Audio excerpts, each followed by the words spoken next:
Баршаларыңызға қайырлы күн достар. Бүгін сіздерге пенсионный справкасын қалай алуға болады, яғни сіздің пенсионный счетыңызда қанша ақша түсіп тұр. Сол туралы қарағыңыз келсе, ешқандай сайтқа кірмей, Каспи приложениесі арқылы 5 минуттың ішінде қарау тәсілін көрсететін боламын. Ең алғашқы Каспи приложениесіне кіресіздер.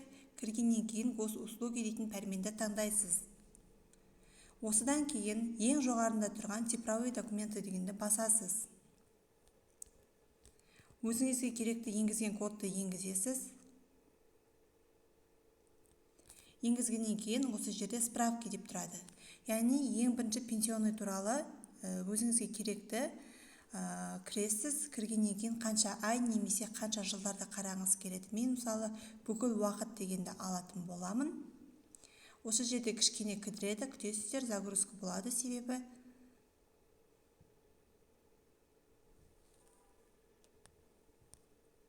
Бұл документте керек болса, өзіңіздің жақындарыңызға, туыстарыңызға WhatsApp арқылы да жіберіп ала аласыздар. Баршаларыңызға рахмет, келесі кездескенше сау болыңыздар.